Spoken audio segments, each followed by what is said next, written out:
You're listening to Kerry Lutz's Financial Survival Network, where you get valuable information you just can't find anywhere else.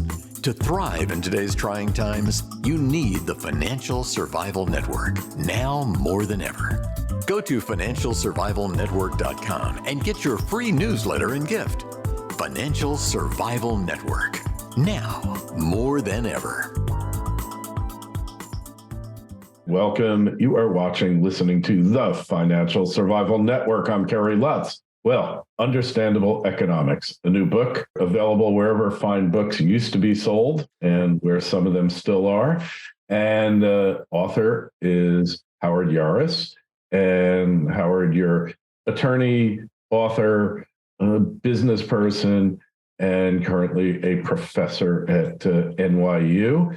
And a New Yorker, a fellow New Yorker. So it's great to have you on the show. Great to be here. Hey, so understandable economics. Why is economics not understandable to the common person? Because it's just not taught right. When it is taught, I went to high school in New York City, and we were required to take trigonometry, but not required to take economics or finance or personal financing or anything to do with some of the most important issues people face in their lives. So why is it not understandable? One, because it's not taught. Two, when you do take an economics course in college, you tell me, you said you took some economics courses in college. What you're just fed a bunch of formulas and assumptions and jargon, and you really leave the course probably not knowing much more about how the economy actually works than when you started. Was that your experience? That was my experience, and through a part of my life until I saw Milton Friedman's Free to Choose, and that kind of opened up the world to me. And that was a great book. Yeah, and in fact, I cite Milton Friedman very favorably in the in Understandable Economics. So economics is just not taught well. Economics is not like physics or biology. Physics, you need telescopes, you need to know something about the equations that govern the forces in the universe. Biology, you need microscopes, you need to know something about how cells work. Economics is not a science like physics and biology. It's about how we divide up all of the goods and services that our economy produces.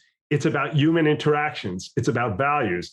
And so it's, in my opinion, it's often not taught right. So again, people don't take courses in it, and people who do take courses in it are really not given great insight. It's also, economists tend to be very insular, so they're not very welcoming and user-friendly. So that's why this book was somewhat different. It's not economics for dummies. It's an attempt to explain economics as economics should be explained, how we as a society produce things, and then divide up all the things we produce. Right. So allocation of resources, as they refer to it in the dismal science. Yes. And so you do remember some things from your economics courses. Yeah, well, I've always kept up reading the latest economic books and treatises, publications, Freakonomics, behavioral economics. I think it's a good start in understanding it, but I don't think it's a full explanation of the system, how it works, why it works. Freakonomics has a lot of great examples of how the system works and how it doesn't work and why it doesn't work. But you're absolutely right. It doesn't give a holistic view of the whole economy. What's the Fed's role? How do taxes work? How do taxes affect the economy? What's a recession? What do we do when we're in a recession? There's some basic foundational knowledge that people need that I try to give in Understandable Economics. And obviously, the Fed's not what it used to be. The economy is more global than it was back in the days in the 60s when the Fed did something. The results were very predictable. Now it does something, creates more money, and a lot of that money goes to the rest of the world. It doesn't really stick here.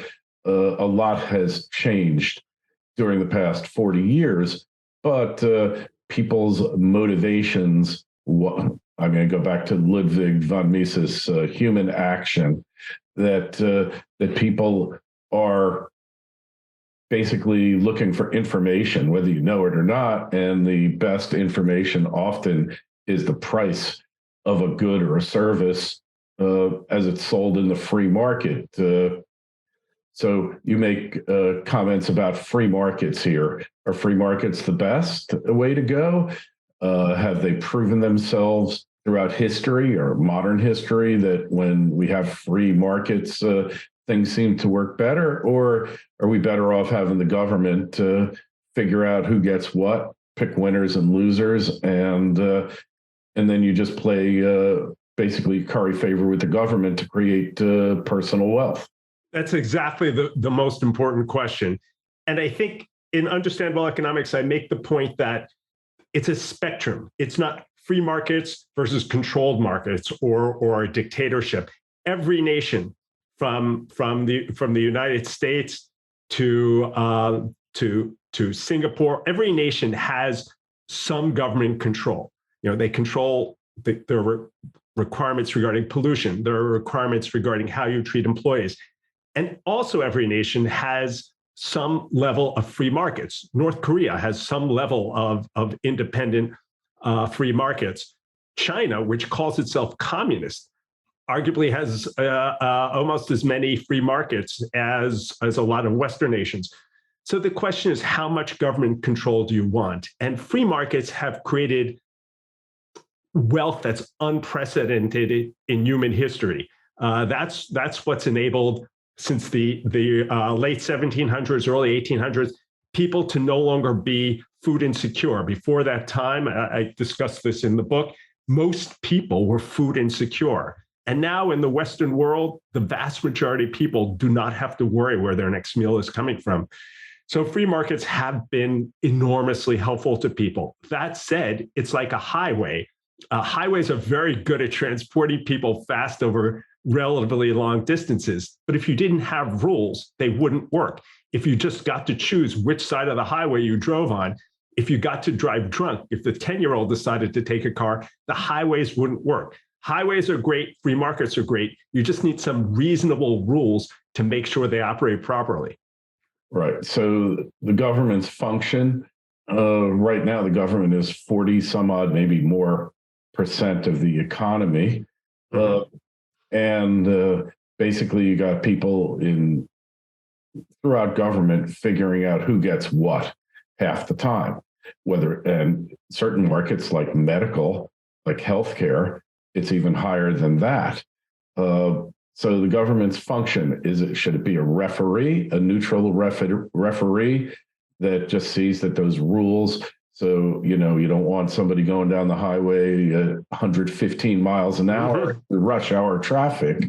But, the government, when it becomes the referee, which somebody has to do it, creates a whole bunch of problems in and of itself, doesn't it?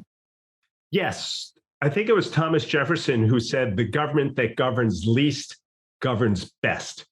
And there should be a clear justification for government intervention. And there often is. You can't have polluted water, you can't have polluted air, you can't have people being held in unsafe working conditions. But literally this morning, I got a great example of government overreach. I live in New York City and I serve on my local community board. And there's this tax break for landlords to promote, to encourage them to upgrade certain capital equipment in their buildings. And why do they need a tax break to do this?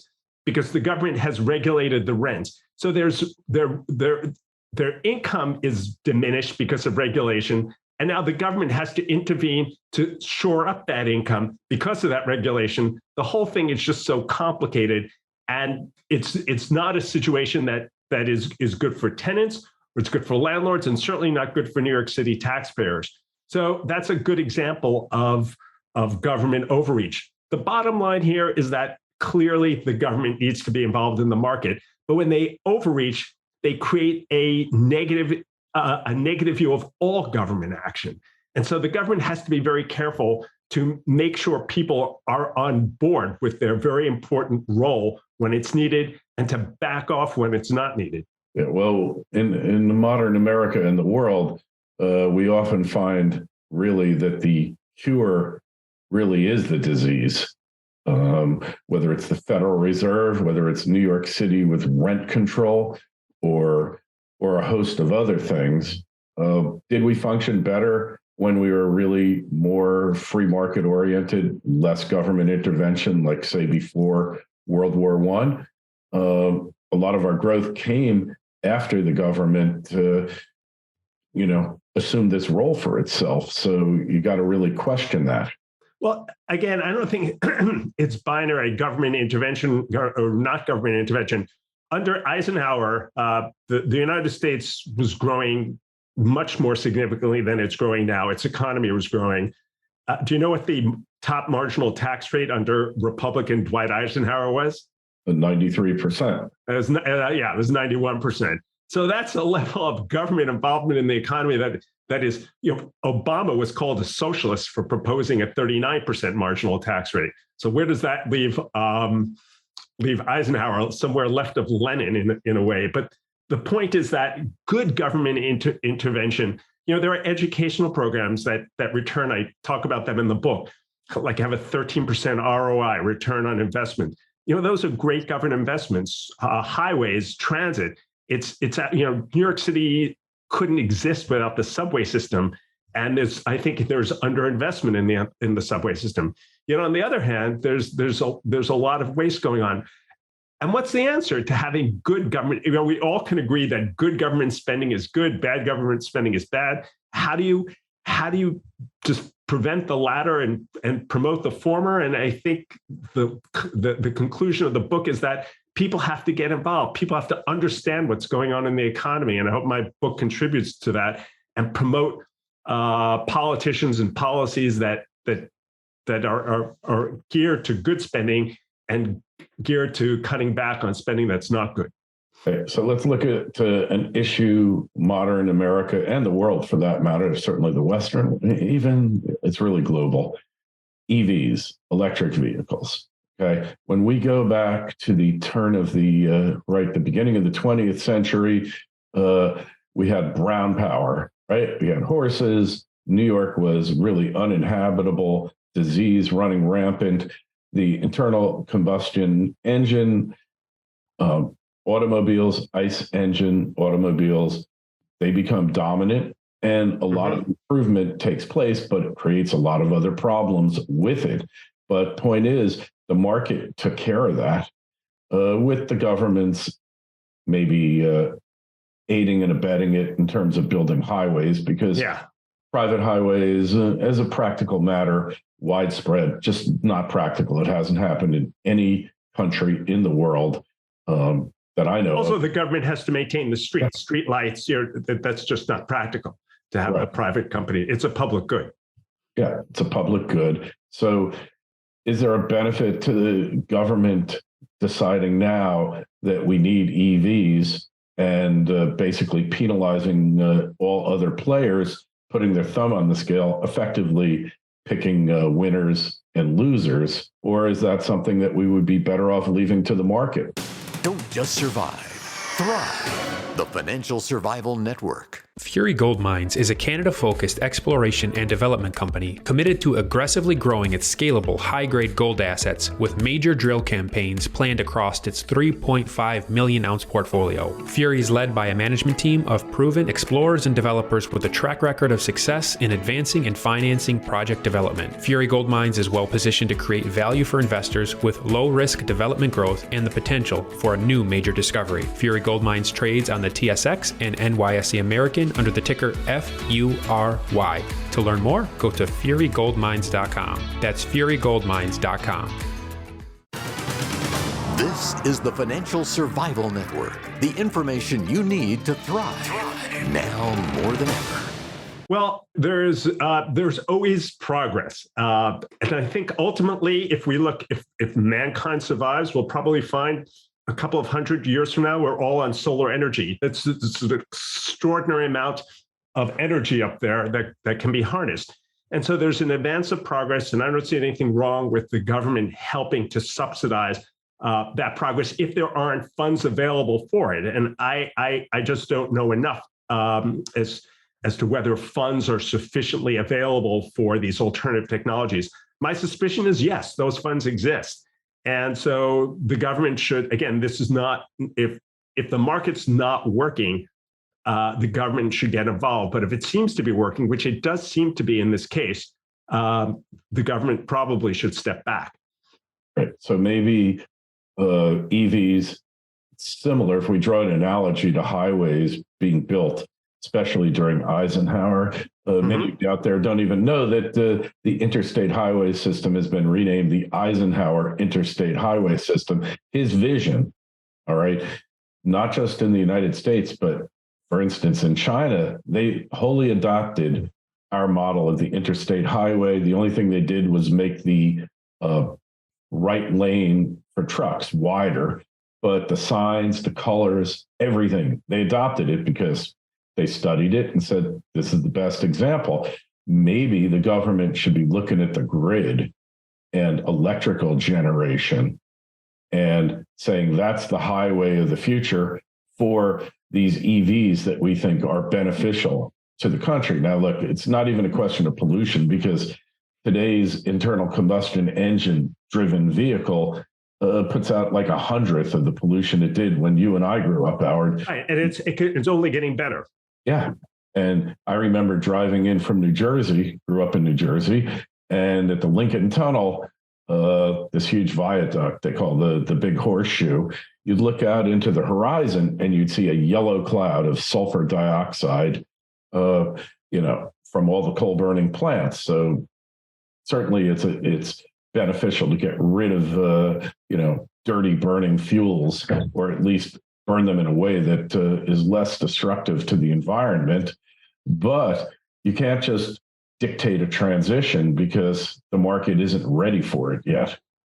Yeah, and the market is very resilient. I think if you have a long-term plan for reducing emissions, the market will figure it out. They'll either come up with EVs or they'll come up with more efficient internal combustion engines. I think it's important to allow the brilliance of all the engineers out there to work on this project and to figure it out rather than have some bureaucrat in Washington decide something that may be unattainable, or on the other hand, may not be ambitious enough. So a point to one thing, maybe it's a success of the government, I'm not sure. But in the United States, we hadn't had a successful new car company since before World War II. Tesla, that's the first successful car company in the new car company in the United States since before World War II. We had a consolidation in that field, and now there's other vehicle brands coming in that may well be successful. I'm talking domestic here. Obviously, overseas there was a number, but even overseas, the number of successful car companies has dwindled over time. Consolidation in the industry. Did the government do this, or was it? Well, there's consolidation in most industries, and I talk about that in the book as well, that it's so much easier to do business on an international scale now with the cost-free platform of the internet, so that, if you wanted to sell sweaters or clothes in New York in the 1950s and then sell them in San Francisco, it would have been complicated, difficult. You had long-distance phone calls, which were expensive. And now Jeff Bezos could sell whatever he wants throughout the world with no friction, no fixed costs. And it's allowed economies of scale like we've never seen before in modern history. And the government's directly responsible for the internet through DARPA, through DARPANet, which is the predecessor, which was a network connection, connecting academics and defense contractors and governmental entities, which became the internet as we know it now. So you can't just say the government's investment is worthless. It's just that they have so many losers, so many cylinders out there for every one success. And the government doesn't know what it's doing when it puts its money in there until it's done. There are actually venture capital firms also have a lot of losers. But again, if there's sufficient private capital, I don't see a need for the government to get involved. And one thing that a business, if it fails, will eventually go out of business unless it gets subsidized by the government for the rest of its life. Mm-hmm. But government programs, government failures, the answer is always more money, never to actually rethink the philosophy behind the program in the first place. That's right? true generally of not only investments by government in private endeavors, which is a small percentage of government spending, but of government programs in general, because once you set them up, there becomes a constituency, the people employed by the program, the people benefiting from the program, so that it's hard to pull the plug on them, that those few people see that they're either employed by it or getting a benefit from it, whereas the rest of us have almost an imperceptible interest in the program. So there seems to be a momentum once a government program is set up, the momentum to the program that results in it going on for quite some time, even if it's not cost effective. Right. So what about the concept of crowding out, that the government, every dollar it takes, every dollar it gets comes from somebody, even when they print the money up, it comes collectively from loss of purchasing power. So the government really doesn't produce anything in and of its own being, its own self. It just takes from others. Well, that's true when the economy is at its full potential. But when there's a recession, the government is really the spender of last resort. If people are unemployed and the government spends money to put them back to work, you do get more output. It's not a zero-sum game at that point. So in a recession, I think the vast majority of economists and people who follow this believe that the government is the spender of last resort. If people won't spend, if businesses won't spend, someone has to break that cycle of no spending, lower incomes, less spending. Someone has to break that economic death spiral, and that falls to the government. But you're right, in flush economic times, for the government to spend an extra dollar in deficit spending does displace some private sector spending.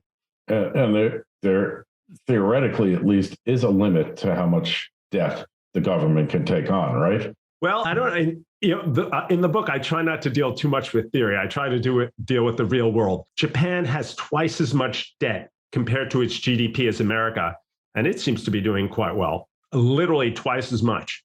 Our debt is roughly an order of magnitude 100% of our GDP. Japan's is order of magnitude 200%, and they seem to be doing fine. I guess theoretically there may be a limit, but it's theory. In the real world, we see what's going on, and it doesn't seem to be harming Japan, and it doesn't seem to be harming the US. Will that stay the case? We'll see. Yeah, we will see, because there's got to be some limit to how much you can, how many currency units you can create out of thin air, and then still have value to it, I guess. Where the government, how much bang they get for the buck appears to be going down over time, where a dollar of debt used to bring 90 cents of growth. Now it's arguably far less. Well, it depends. If you're in a recession or, God forbid, a depression, yes, there's no doubt that the government spending money, putting people back to work creates value.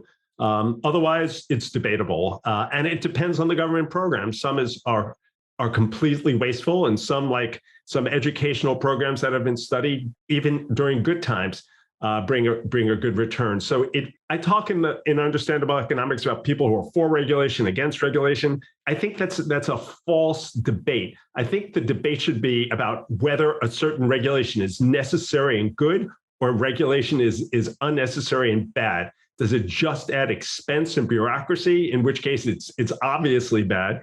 Or does it really protect the environment, protect the free market, protect against fraud? Then it's clearly good. So I think it's a false discussion to say, are we for government spending or are we for regulation? It's really, we all can agree that basic public safety, when the government spends on that, it's obviously a necessary thing. Whether the money's spent effectively or not is another issue. But we all can agree you need certain basic services to have a civilization, and the government needs to provide it. And we all can agree, living in New York City, I could go on for days with examples of government spending that doesn't make sense. But again, it comes down to whether it makes sense or not. And it's like that in any state, city, county, municipality. There is a lot of waste going on, yes, and a lot of corruption, and the concept of the regulatory impact statement, where you actually have to do a cost-benefit analysis on every regulation that gets put forth, other than perhaps emergency regulations where you don't have the time to do that. Maybe that's where we need to head towards. I think our ability to do that now is probably better than it's been in the past. It's very interesting because you're from New York. You've probably heard of the name Robert Moses. Of course. Yeah. He for your listeners who don't know who Robert Moses is, he was had about 12 different positions with New York City, and he basically was New York City's modern builder. He put in all of the the new highways after World War II, and he built an immense amount in New York City. And how did he do it? It was by fiat. He wanted to put in the Cross Bronx Expressway. He evicted tens of thousands of people and just bulldozed, literally and figuratively, a highway straight through multiple neighborhoods in the Bronx. And people couldn't stop him. Now, as I mentioned before, I'm on my local community board. All it takes is one person who has a problem with a project. The project maybe doesn't get killed, but it gets delayed. It gets there are more requirements for studies and information, and eventually it gets buried. That's how I would characterize it. So I think the pendulum has swung from one extreme where one person, Robert Moses, can bulldoze through anything he wants, and he did a fair amount of harm doing that, to the other extreme where you have essentially a heckler's veto, where any small group of people who is opposed to the project can essentially cause it not to happen. Yeah, he used to say, if you want to make an omelet, you got to break some eggs. Break some eggs. Exactly. And he broke a lot of eggs. Yeah. And now it's people are really walking on eggshells, to complete the metaphor, I guess. Yeah, it's so true. All right. Well, hey, Howard, I'm going to definitely check the book out. Understandable Economics, because understanding our economy is easier than you think and more important than you know. And we'll have a link in the show notes to this interview where you can order that book on financialsurvivalnetwork.com. You got a question for Howard? Shoot me an email, kl@kerrylutz.com, and make sure you sign up for your free newsletter. Howard, been a pleasure. Thanks so much. Yes, thank you so much, Kerry. I appreciate it. Thanks for listening to Kerry Lutz's Financial Survival Network, your solution to today's trying times. For the latest, go to financialsurvivalnetwork.com. Financial Survival Network, now more than ever.